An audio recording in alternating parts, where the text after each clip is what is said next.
Welcome to the human family. My teacher at Croc Middle School used to say that it is a human race. All people, all individuals. But here living in Vegas, the human zoo, a book by Derek, this Morris guy, suggested that because of isolation and societal changes, uh, we experience a limited view of other people. And there's a dichotomy of different people that are as diverse as all the world's animals.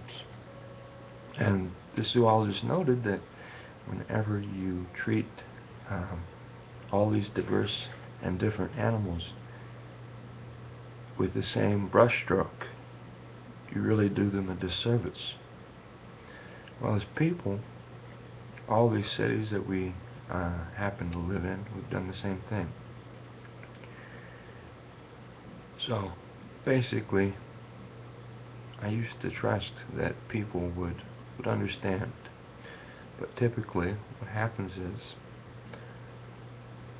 we choose to believe what we'd like to believe, and we filter out the bad, so that we imagine other people feel the same way. But without appreciating other people's differences, we categorize and generalize, but specifically do not listen to what other people are actually saying. And thus, in the book Pretending to be Normal, there is a girl who has Asperger's syndrome. Just like an actor, she has to put on an image, a public persona. Now everyone just assumes that she's normal because she acts that way. She tries to fit in, so she does. But to her, it's all a facade. Now, when I was in school, there was an incident with one of my principals. I walked up to one of my fellow students in the calf room lunch room, and I asked them if they were a boy or a girl. I noticed they were Spanish and they were handsome, so I wanted to find out. So I always had crushes on girls in school since I was very, very young. So they started laughing, and I took that to mean they were not going to answer my question. So I started walking away, and the principal stopped me for giving a gesture. I was going to try and go back to my classroom. However, I was stopped. The principal physically restrained me and put all her weight on top of me and was squashing me on the floor. And all the students watched and cheered as I was humiliated. But I resisted, and I said to this person, according to them in a later document, that they were shaking, that they were, I knew that they were angry. And she claimed I was a manipulative person. But as a person with Asperger's syndrome diagnosed, she did not understand how to deal with a person like me. Her New Age philosophy, where she gave too many hugs to everybody, was underappreciated or not appreciated, especially for a person with Asperger's syndrome who's sensitive to touch. This is how sensitive I am to emotion. When I was a child, a young kid growing up, someone could look at me with a mean facial expression and I would cry. Emotions are turned all the way up. Music is turned all the way up. Basically, light, sound, emotions, and so while I experience limited emotions, That is one emotion at a time, and have yet to experience complete or competing emotions which occur at the same time.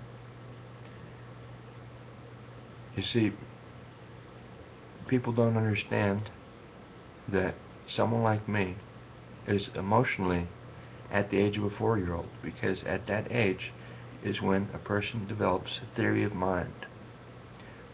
Sacha Baron Cohen, who wrote Mind Blindness, talks about those with autism are unable to enter the minds of other people as far as projections, because they don't have to compete with any projections that are other generated. They exist in a world of their own, self-contained, which takes in vast amounts of information, sometimes too much, sometimes easily overwhelming and causing either panic attacks or other issues, overstimulus. The brains of these children sometimes overfill their cranium so that they brains become too big. They take in that much information. Now, some of them communicate by music, like I do. Others communicate without even emoting or showing any type of verbal response. But people with Asperger's typically do talk, and because they talk too much, people assume that they have everything together. This is not the case. In order to generate a proper working memory, you have to be able to focus on other issues. That in order to communicate with other people, you have to be able to relate to what they're saying. Okay? And so, because they do not project or generate others' theories of mind, they assume other people experience the same thing, that they're perhaps normal. But because they have to pretend to be normal in order to be viewed as normal, society generalizes and stigmatizes and basically disengenders their ability to represent who they are. If arrested, they will say that they have done something that they have not done, because they are unable to perceive what the request is being made, whether in regard is it to if they did something, or if they didn't do something, or if the person is asking for a denial. So, because people with Asperger's tell people what they want to hear, there's the suggestion that they are hystrinsic, that they're being too emotional, that they're overreacting, that they're not responding appropriately to an environment or situation. Because of that, they're basically dismissed by all facets of therapy or where they could actually be helped.